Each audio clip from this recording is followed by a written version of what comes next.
Welcome to the Hardwood Hustle. Got a fun episode today. We're going to talk about offensive problem solving. So we're going to go a lot of different directions, but we're all in season, me and Sam, and we got a regular to the show, Micah Mills here. He's in the middle of his college season. Welcome, Micah.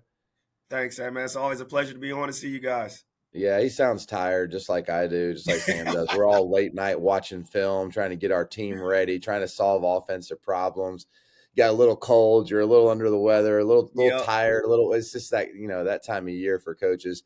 But offensive problem solving, and how do you go about that? And there's an exact science to it, but we are going to just kind of talk through some ways that we're going to raise some questions. What do you do when this happens? What do you do when that happens? How are you trying to go about solving these problems?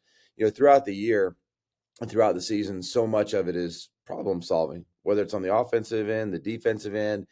How do I get my team to be more effective, to give us a better chance to win?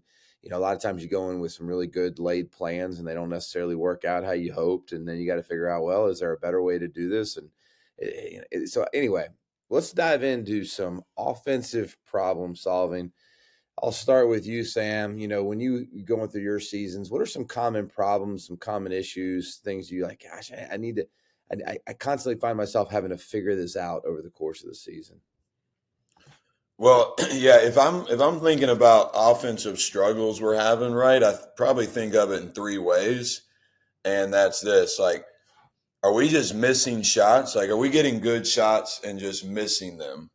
That's one way I'm looking at it. If it is, okay, well, that's good because we're getting good shots. We're just missing them. Maybe we need to work on that more in practice. If we're missing a lot of wide open threes, maybe we need to shoot more. Maybe we need to get guys in before practice, after practice, whatever it is. The second thing is, are we struggling because of our poor execution?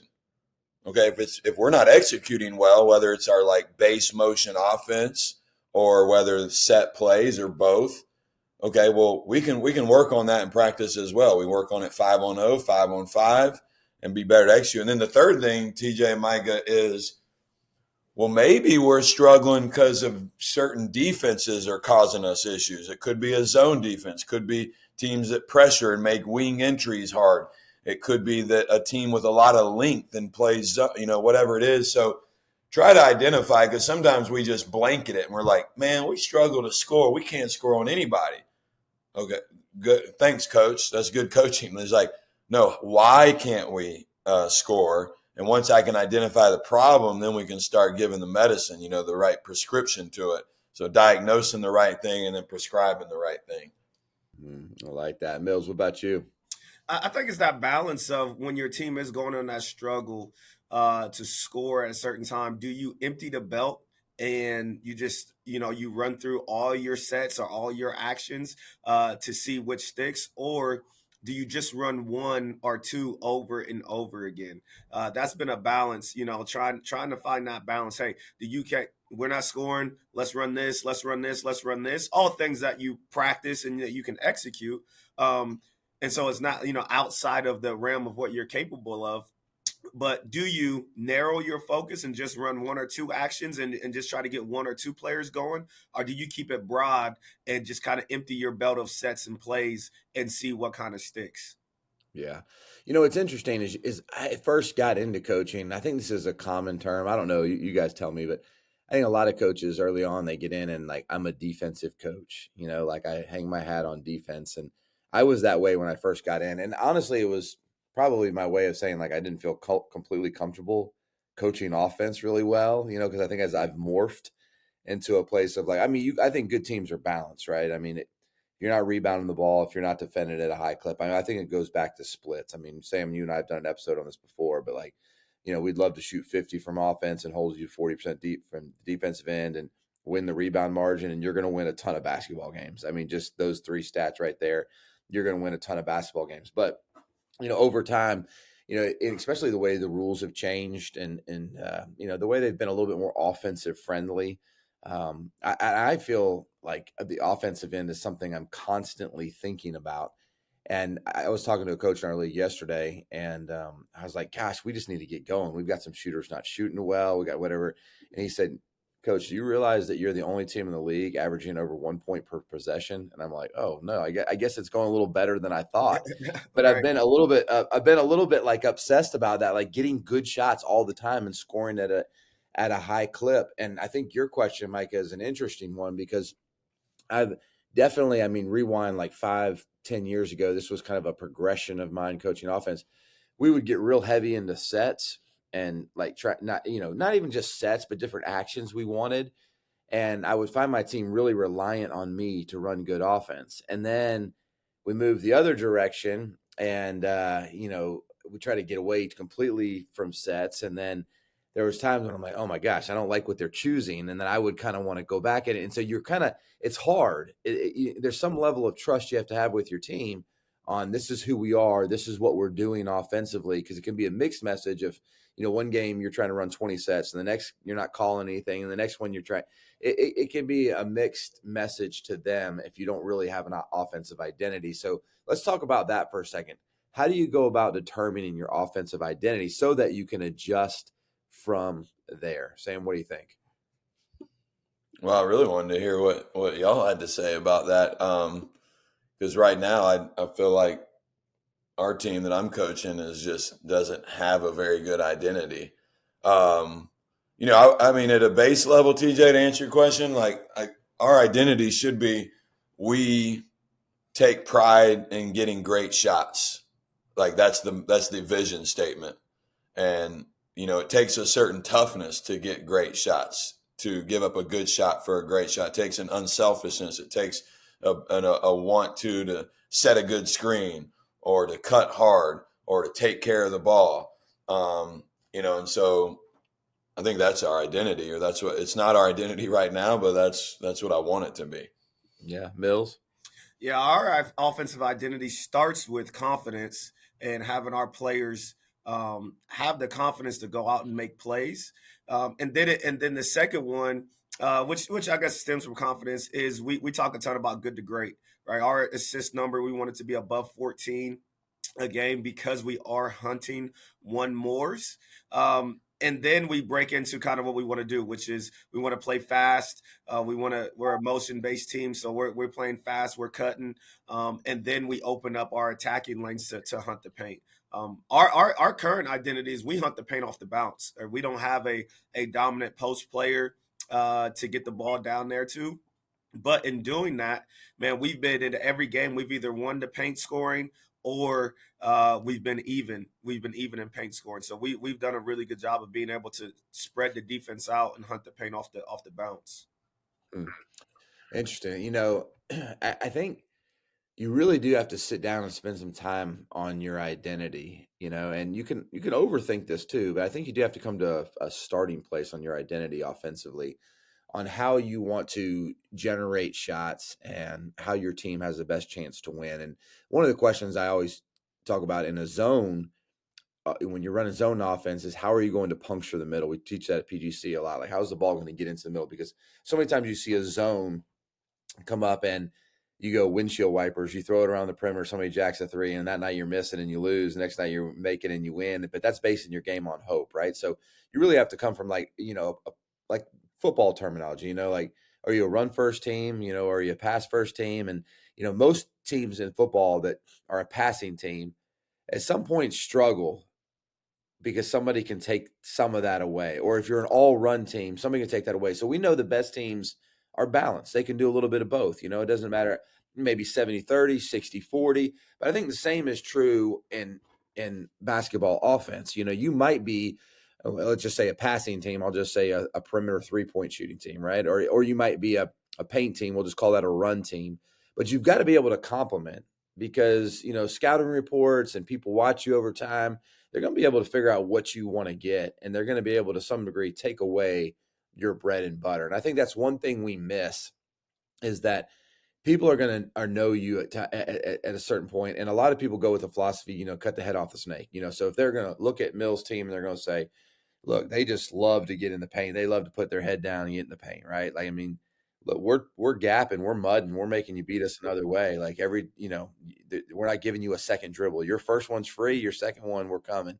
And so people are going to find a way to adjust that. And so I think you have to, as an offensive team and an offensive coach, figure out the adjustments that need to be made to be able to stick to what you do best and answer the question, how am I going to get the ball in the paint? Because I said it's a zone question, but I really think it's a man question too. How are we actually going to run the ball?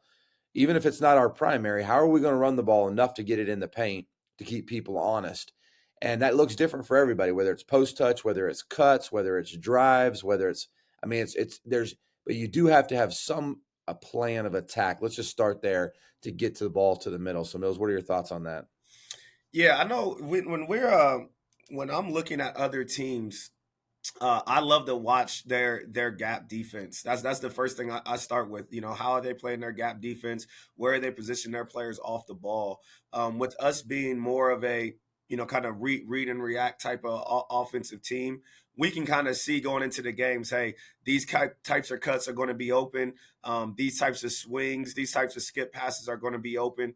And so that's kind of where we start with first. We kind of see where the defense is playing at, and then we try to attack. Hey, those swings are going to be there, or these swings and go backs are going to be there, type of thing. But I think if you allow for us, because we do have some fast guys and guys that can put it on the deck, when we allow the ball to move and then attack, that's what we're best at. So we're always trying to look off of rip. How can we get the defense to move first to open us up and to attack? And then from there, you can get a little bit strategic, right? If I know we're going to be one of our players is a strong lefty attacker, if we can load that left side of the court up with a shooter, or something along those lines, that helps him get downhill. And sometimes it's with a dribble and you clear out that side and allow him to go downhill. But really positioning your players and knowing where they like to attack, and then forcing the defense of making them make a decision. They can't help from that position, and if they do, then we know we can hurt them with the one more. Does that make sense, TJ? Are you watching the team's defense first, or are you more stagnant straight on, okay, this is what we're going to do and we're going to show up this way? I like for our team to, I think here's how I break it down. I think probably the most important thing on offense is role identification. I think players have to know what they do well. And anytime, there's only so many possessions in a game, right? I mean, let's just call it 50 or 60 possessions in a game. And if you waste, a certain percentage of those because people try and do things they are not capable of doing, 100%. that's a problem because you already know you're going to let's just break it down for a second. Let's say there's 60 possessions. Okay. So let's just say that you waste 10 to 12 possessions because people just take dumb shots. Yep. Right. I mean, that's tough, right? You're already going to miss. Just if you had good looks, you're going to miss 40% of those. If they were great shots, you're going to miss 40% of them. And then you waste one, and then you add in a team that turns the ball over. Like, you're in such a hole before you even get going. And so I think you have to factor all those things in. Like, how do we take care of the ball? How do we make sure that everybody understands the shots that they're looking for and the shots that we want to get? And I think those are really important because even if we take care of the ball, and we also, everybody has their role ID, we're still going to miss 50% of our shots. So you can't add in all the other ones. So let's just say offensive rebound. Are we getting extra possessions of it? Are we taking care? Like, there's a lot of numbers that play in there that I think people don't think about, where it's like if we're not getting the extra looks at it, if we're turning it over at a high rate and we don't understand our roles, the chance of us being good offensively before we even take a shot is not good. Because there's just so many wasted possessions. On the turnover piece for a minute, let's talk about that. What do y'all do? I think there's two approaches, like the mindset piece and the tactical piece. Breaking that down, what I mean is, how do y'all do you want your kids to play aggressive and loose and free? With that, sometimes can become turnover issues. So if you coach them too much where they may be fearful, they may play safe and secure because they don't want to turn it over, but there's a balance there. So how do y'all, that's the mindset. The tactical piece I'd like to hear from y'all is like, how do you bring it to life in practice? Yeah, well, I would say this, that my, and I think we've gotten better at this over the years, and we've rated high offensively in the last, 7 years. And, before, decent or whatever, but in the last 7 years, we've been pretty efficient at being good offensively. And one of the things, or some of the reasons I think that's happened, is going back to like the role ID. I think that when Sam, specifically to your question, and I think the role ID fits into your question there. I really think people have to know what they're hunting. I think a lot of times when you give a lot of freedom on offense, I think that's actually detrimental to some players Mm-hmm. because there's too many choices. And so I think that we have to, and it feels like a nice thing to say as a coach, like, you've got freedom, go play, and I know this is like a hot button topic issue is like, yeah, it's motion, it's free, everybody's going to do this. And, it's, positionless basketball. And we go through, I actually think that's a little overrated and overhyped. I think that you want them to have the right amount of, like, it's almost like raising kids. If you make all the decisions for them, they're going to struggle, right? If they have no boundaries, they're going to struggle. So what is the goal? The goal is to help them make really good decisions, but you're going to have some parameters for your kids. It's not anything goes. Well, it's the same thing on offense. Oh, look, you can do anything you want here. You can drive it, you can pass it, you can shoot it, you can screen it, you can do, like, that's too many decisions for some kids. Like, they don't know the boundaries. And so I think a really good offensive team has freedom, but they have also clarity on what are our boundaries, and not just what are our boundaries, like where we don't need to be, what we don't need to be doing, but also clarity on what we're hunting. So here's my objective, here's my boundaries, and here's how I can effectively, with my skill set, go after staying in bounds while hunting the objective based on my skill set. TJ, I'll give you a great example that I had a player that when he was on the perimeter, for whatever reason, he loved to try to throw thread the needle passes. And like he would just get it and he would try to throw it. And I'm like, finally, after the second turnover he had, and this was in preseason. This is in preseason. Second turnover he had, I'm like, listen, son. I was like, you cannot throw thread the needle passes anymore. I don't care if the guy is you think he might be wide open. If it's between two defenders, you cannot throw that pass. So instead, when you're on the perimeter, you're going into a crab dribble to the next guy, and you're going to roll off of it like a ball screen. What that did for him, and because he was always getting the ball and thinking, and then throw it. And what that's done for him, it's allowed him to be really efficient in our offense because he instantly knows what he's doing next, and the team instantly knows what he's doing next. Versus him trying to throw these thread the needle passes and things like that just continue to turn into turnovers. Which then my trust was growing less and less in him and him being a player for us. And now that we simplified his role just from that segment there, he can play for us. So I that's just a prime example of what you're saying right there. And I think wording matters a lot. I mean, I when we talk about role identification, I mean, look, I'm direct with our players on, this is the role, this is the things that you can be doing or should be doing. These are things that'll help the team, this thing that hurt team. And there's bike riding time in the preseason to figure out what you can do and what you can't do if we get closer to the season. But I think one thing that you did, Micah, that I think makes for a good offensive coach is oftentimes we tell players what they can't do, but we don't give them the alternative. Like, how can I have success? And I think that's our job as a coach, is to let them know, here's how you can be successful, rather than don't do this, don't do that, don't do. I mean, look, I hate to go back to the kid analogy, but I mean, my daughter, she's, kind of halfway joking, but she's 16. She's like, Dad, don't tell me what I can't do. It just makes me want to do it. Like, so I was like, I appreciate the honesty, but it's halfway joking. But I think there's some truth to that. Like, if we just tell kids, don't do this, don't do this, don't do that, I think giving them alternatives, here's what you could do in this scenario. That, I mean, I've got a player that drives baseline and turns the ball over all the time. I'm like, so I gave him, hey, here's your scenarios. You can turn this into a Barkley and back out of it. And you could be a playmaker in the Barkley or back out of it.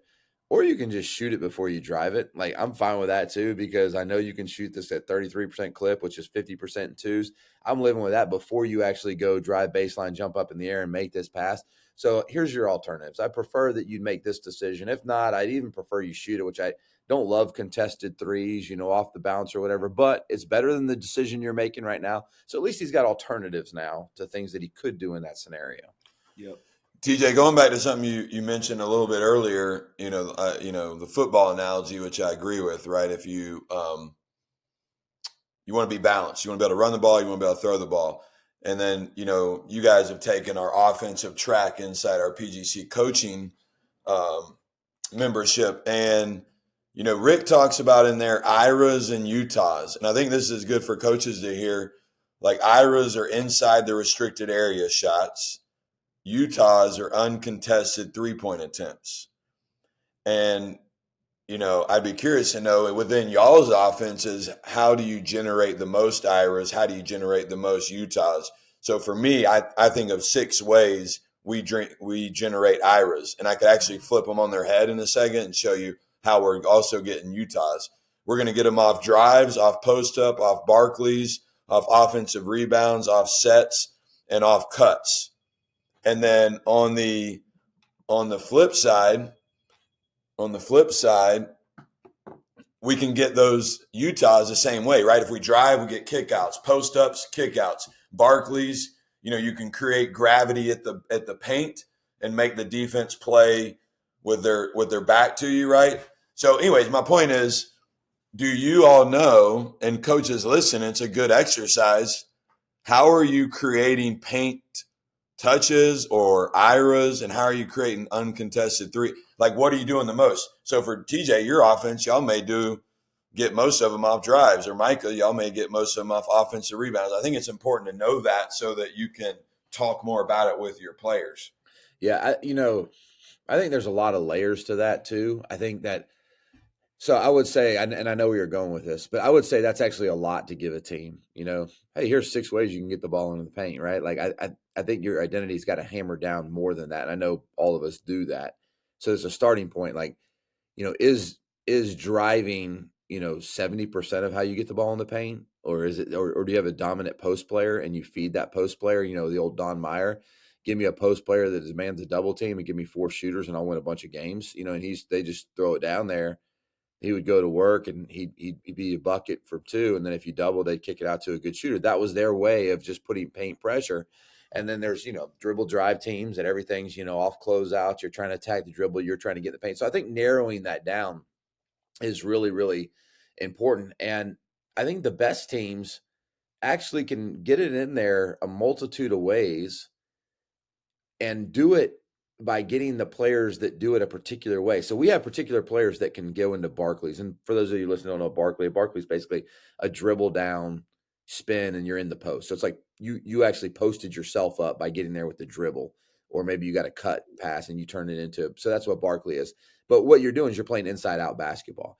And so we have 2 players that I really like Barkley in the ball. We have maybe 2 or 3 players who are great shooters that we love to get working on shot fakes. And we don't think they're finishers at the rim, but they're so effective shooting the ball with their shot fakes. We do expect them to shot fake in 1 or 2 dribbles, get in the paint and kick out and get the dominoes flowing. So basically the dominoes are going to fall because they're going to get in there and you got to help. Otherwise they're going to get a layup. And so now they've got it. They got it in the paint. Now they create a long closeout for somebody else or a cutter on the back door or whatever. So we expect them to get in that way. We have some bigs that I don't really love posting up, but we expect for them to be able to set some good ball screens and roll and get those touches on the backside. If they got to finish, great. If not, turn it into a post up and then let's play out of that where we're most likely getting them to kick the ball inside out because we don't love them shooting it down there. So, there's a variety of players getting the ball into the paint a variety of ways. Probably our favorite is draft drives for a couple guys that can put it on the deck where, a guy cuts and they create a double gap and we go off the tail so that you're not making skinny drive reads. We're making big piece of the pie reads where we're getting the paint.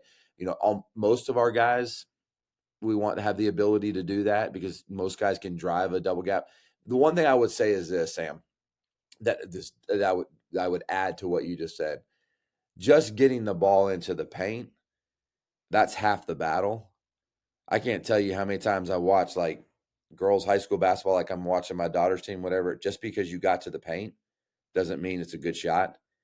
you're looking for advantage shots. Advantage shots are ones that like I'm going to make 50% of the time or more.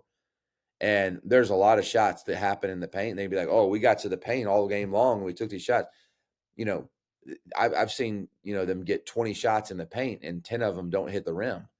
Just because you got there doesn't mean it's a good shot. So I think there's a whole next level. It's like if you do get to the paint, so I want everybody to have a way to get to the paint, right?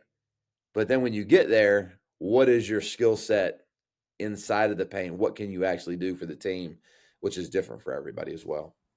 When we were talking about getting the ball to the paint and taking those good shots, there's two things that in thought of mine right there that just popped up. One is on the offensive rebounds. Right, I see it so many times. Like a player gets a great offensive rebound, and then they just automatically think it's their shot. And it's like, no, like, yes, I love the work you just put in for that offensive rebound, but we still got to get a great one. That does not mean we just get a bad one. And teams punish you so much when they get good offensive rebounds, and then they look for the Utahs off of an offensive rebound, right? Those are the ones that are backbreakers. So I just think that's one I see a ton at all levels of basketball. Even my own team, guys get an offensive rebound. There's six people in the paint. 4 of them are defenders, and you got wide open teammates on the perimeter. We don't even think about them. The second one is when we get the ball to the paint. Is how much do you guys emphasize players finishing with their dominant hand versus players finishing with their, oh, I'm on the left side, I need to finish with my left hand? Because the more and more I watch best players at every level, I feel like the best players are able to, even in the paint, get back to their dominant hand and finish. You guys agree, disagree? What are your thoughts on that?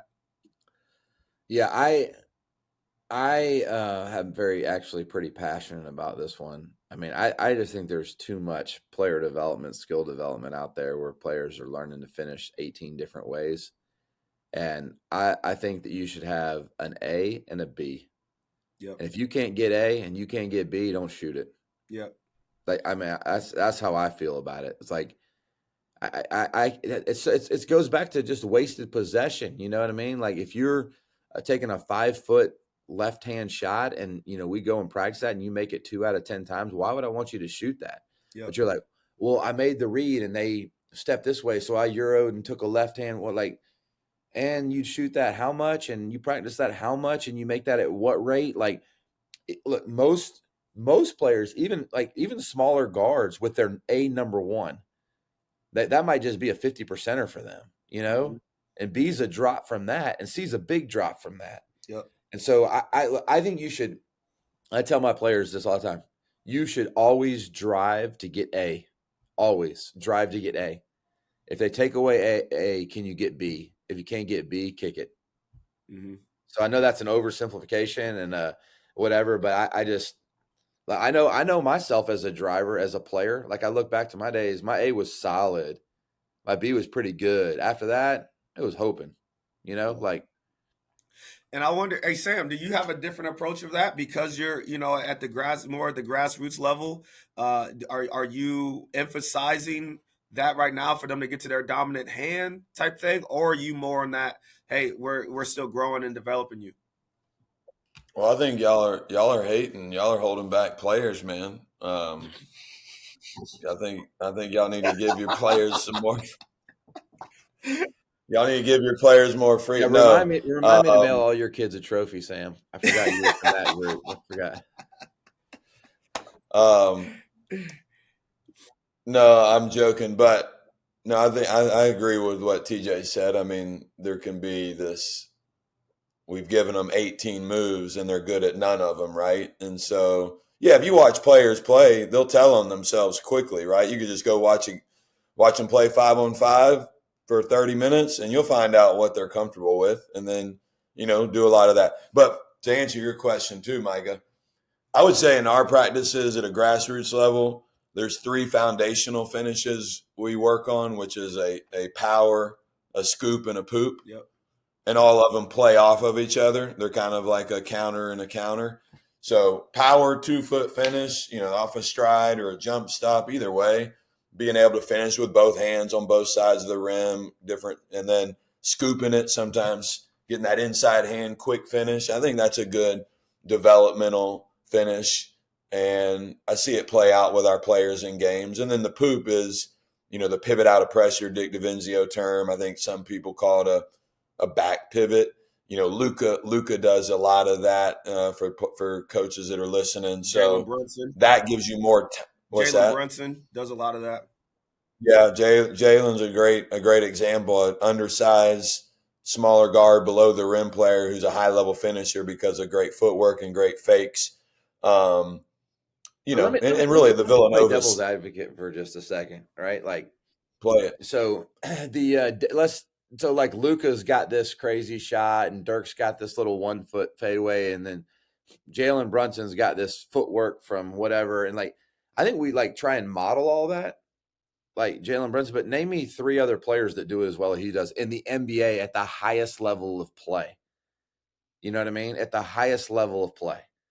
And so then we go down from there and then down from there. And we're talking about 8th graders and, 10th graders and college players and whatever. It's like, I mean, I do think we want to give them tools, but I think we have to ask ourselves, just like we would in business, like, what's the ROI, return on investment, right? Like, I mean, I watched us do some of those certain different moves over practice, and we're working on all these finishes. And one day I'm watching us and we're shooting this tough finish, but it looks like a good move. It looks like great footwork, right?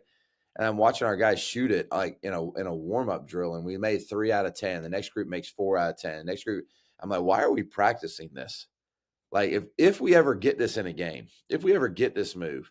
And so I think you have to, and I'm not talking about your moves specifically, Sam, but I'm talking about in general. I think you need to go watch your offense and be like, are we actually going to get these in a game? And if we get these in a game, are we going to make this? We're 5 feet from the rim. Are we going to make this at 60%? Because if we're going to make this at 30%, and if we practice it all season long, like, I don't want to shoot that shot. So just get some time back and work on something else. And I think you need to ask yourself that about whatever shots that you are working on. And that doesn't mean you can't work on these things in the off season to develop something that might be something that is your B or maybe your C as you get in there. You can't work on those, but during the season, I don't want to waste time on a 30% shot that only 2 players on our team we would even let shoot it. That it's going to be like, that just seems like wasted time to me. Well, yeah, I mean, that's a good point. I want to say, but yeah, that's why I go back to the first thing I said. Watch what your players do. This is where I've evolved as a coach or developmental coach, is I try to watch what they do, and whatever they do the most of that they're the best at, let's go work on that in practice.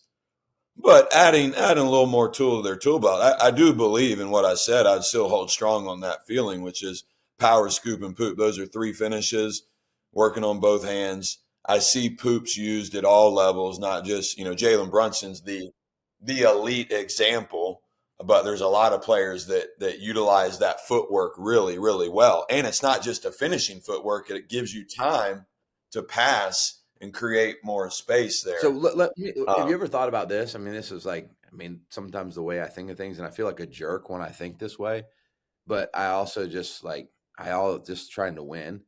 Like, there's certain players that I watch do drill work. Our coaches will put them through skill development, and I'm watching and I'm getting like a little anxious over there. I'm like, why is this person doing this?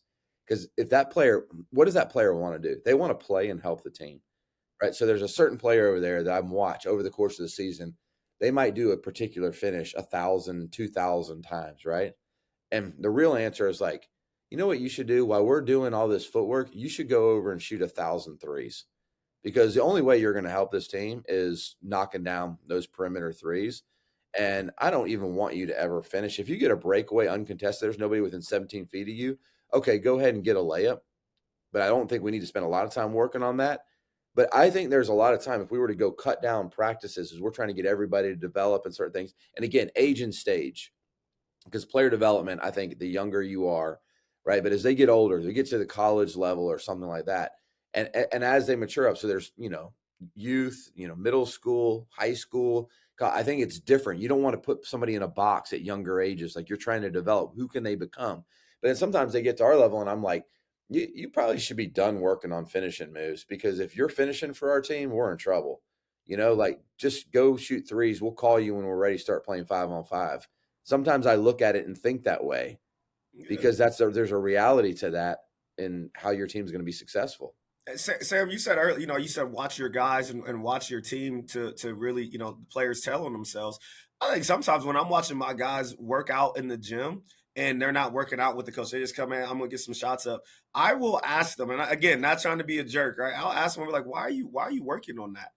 And it's not even from a standpoint sometimes of like we don't let you do that on offense. It's like you don't do that in our offense.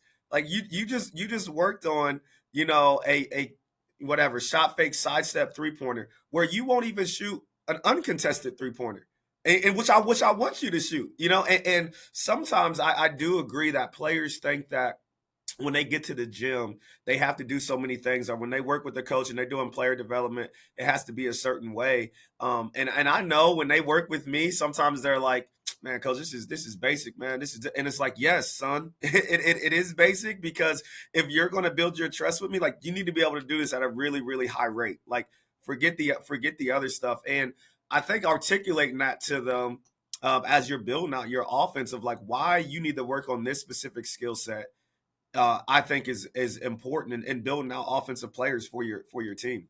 The, you know, I think well, I can't remember what movie it is. I feel like it's a Denzel movie where he's like, I have a very special skill set, like an elite skill set, and I don't know, he's probably about to kill a bunch of people, right? Like, I don't remember what movie it is, but it resonates with Well, you're talking about Liam Nielsen and yeah, Taste. Yes, yeah, yes. okay, yeah.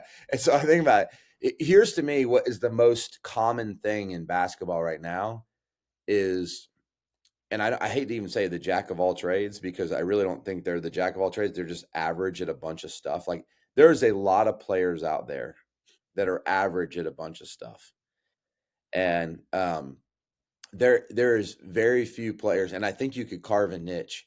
And I'm always looking at my players trying to find this. What's the one thing they could do that could help us be good? And sometimes I have a hard time finding it in players.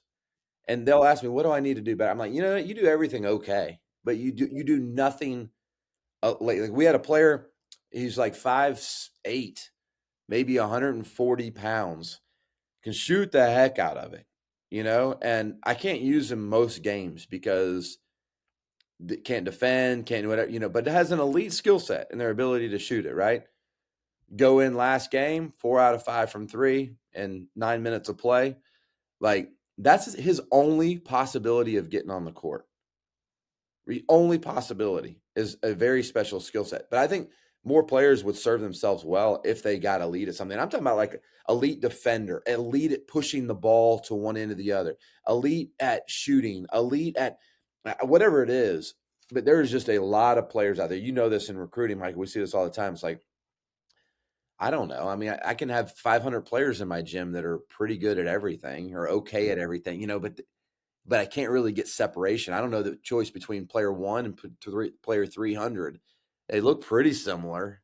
You see that a lot in guards specifically, right? The Yeah.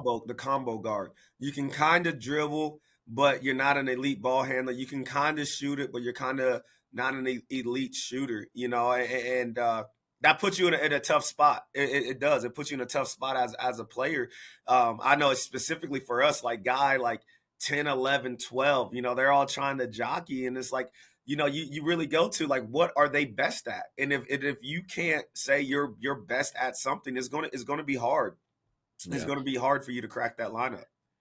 Yeah. As we get here towards the end, let's wrap up with a few just like, kind of quick hitters offensively that might help coaches on some things. So, um, when you go into a game and you're thinking offensively, I got a couple of thoughts, for people. It's like, I think you should have what we refer to as our money actions, right? Not that they always work, but look, if it comes crunch time, I know where we want the ball and who we want to have the ball, and they're going to be making the decisions. And here's our money actions. And I think they're the ones that well, I would say this, I don't want to get too technical, but the ones that set the floor, how you want the floor set. So if you want a certain guy on the block with the ball and 4 people around the perimeter, how do you get set to that? If you want a flat ball screen with 2 shooters in the corner and whatever, like, how do you get to that? And every team can have something different, but like, what is the best floor setup for your team? And what's everybody's role in that floor setup? And do your best players have the ball where they need it?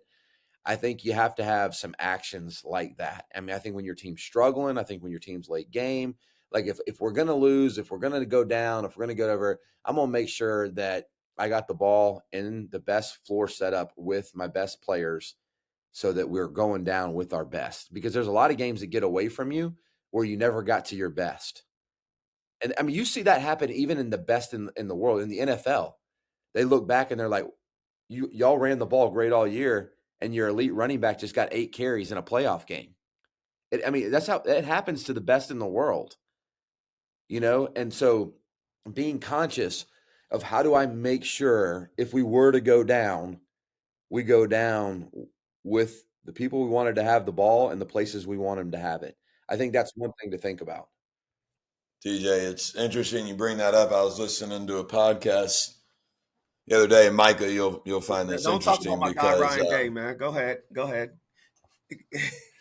so Tom Brady was talking. He was talking about the Michigan Ohio State game, and he said, well, you know, they have all this elite level talent, the wide receiver, but it's no better than me because they don't throw the ball to him. And he's like, Bill Belichick, you know, if they were going to have 70 plays they're going to run in the Super Bowl, it comes down to these 70 plays. And Tom Brady's like, we're going to design to get our best players the ball. Obviously, if the other team's well coached, they may be trying to take away that, and you got to find the counter to it, right? But I think that I'm just building off TJ what you said, which is like thinking about what do we do best, how do we do it more, and then if they take that away, are we ready for it?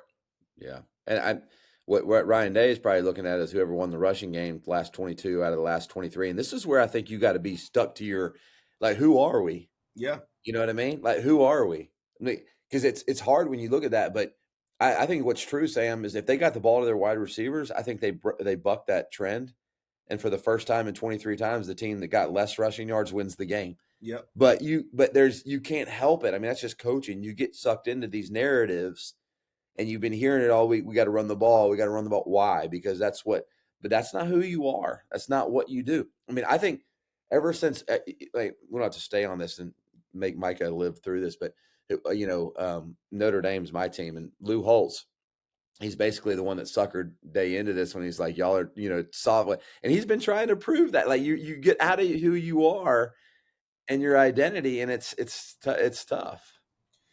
Hey, so I'll go two things here. One with a basketball, one staying on this idea of identity is one of the things identity wise as a coach that I've really started to lean into even more is the Dion effect. And whether you like Dion or not, the thing that I've learned to study about Dion is he is who he is, and he has not let that change with how the media has changed him. And so I don't know exactly what goes on behind the closed doors in Colorado's football locker room and things like that. But I know when you see those guys play on Saturday, they seem to love Dion. They seem to love each other.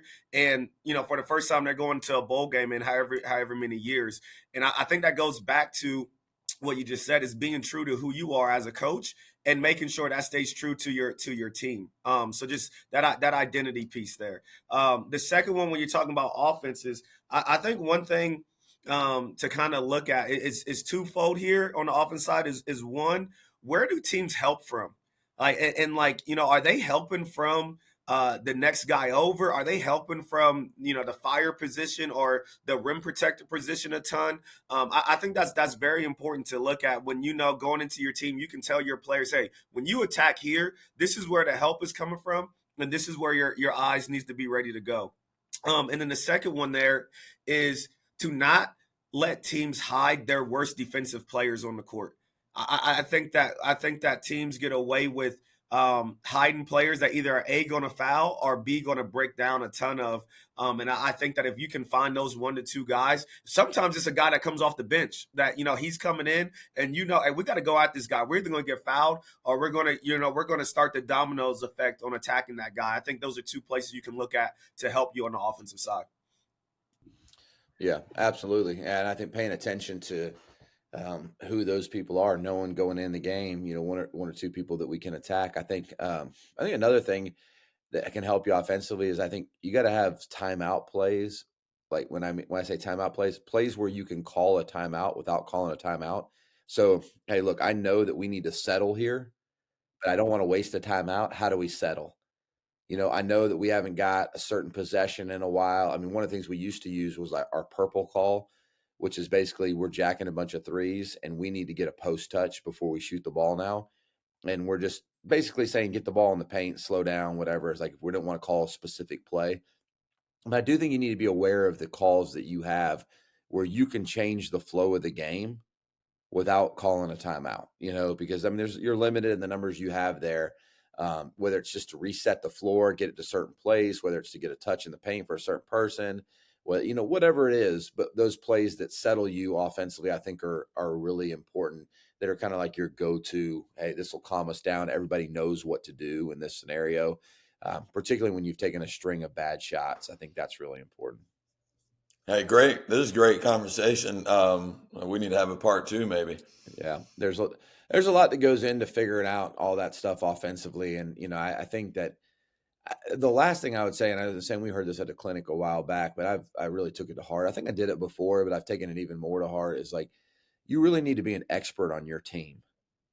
So much times we look at other people's team, other than like, you need to be an expert on your team. And if you can be an expert on your team, you're going to figure out how to get yourself the best shots. If you know Micah's skill set, if you know Sam's skill set, if you know why so-and-so's turning the ball over, why, I think this a lot of times, I was just watching some high school games recently, and I watched the game, and I sometimes felt like the coaches didn't really know their team, because I've seen that happen 3 or 4 times and we're still doing it and whatever. And it's just like, look, if you go watch film. The other thing is, I think this is about players that I think is important. Coaches can have short leashes or long leashes for players based on how they feel about them, how they like them or don't like them or whatever the case might be.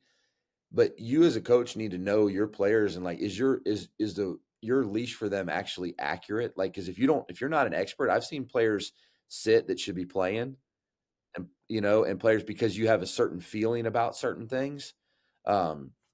I've done that. Like, one of the things we have in college that we're fortunate enough is have like analytics on like actually lineups that win and they're successful. And I look at that all the time. There's been a lot of years where I'm surprised certain guys are in lineups and we're actually having more success with that guy in the lineup. And there's you can't always put a finger on winning, what affects winning. I think that's really important. Last. Well, TJ, sorry, one thing on that. Sorry to interrupt you. Is like, yeah, because you might have there's players on every roster at every level right now who, if you put them in the game and they just buy into a role of being a great screener, being a great offensive rebounder, or a great cutter, well, they may take the 5 most skilled players don't need to play together because they all are hunting their shots. And so you get that one player on the court and they're not going to turn it over. They're not going to take, a bad shot's the same as a turnover, but you got that other kid who like might get hot and go for a quick 8, but he also might do some dumb stuff and the other team goes on a +8. And now you replace that kid or that girl guy's minutes with the one who's just steady and fills their role. Like, that could fix your offensive struggles. But that goes back to what you said, which is role identification and identity and getting really clear on it. Yeah, that's good. And there's so much we could add to this. I mean, we haven't talked about pace. I think it's really important offensively, finding the right pace for your team. Is that 50 miles an hour, 75 miles an hour, 100 miles an hour, finding the right pace, finding the key actions that trigger good stuff. There's so many things we could talk about. Maybe we'll do a part 2 to this offensively, because I think, as coaches, we spend a lot of time trying to problem solve all this stuff on the offensive end. But hey, coaches, appreciate you listening. Hit us up at Hardwood_Hustle if you got some thoughts there. We'd love to hear those thoughts. Mike, I really appreciate you joining us today for this offensive episode, and good luck the rest of your season. So really appreciate everybody listening. Hey, that's Micah visiting with us today. This is Sam, who's always with us, and myself, TJ, and we are the Hardwood Hustle. Thanks again for tuning into this episode of the Hardwood Hustle, where we believe in the value of a coach. Be sure to check us out on Twitter and Instagram at Hardwood_Hustle to stay up to date on the latest episodes and share your thoughts with our coaching community. From the Hardwood Hustle team, thanks again. We can't wait to be with you again next week.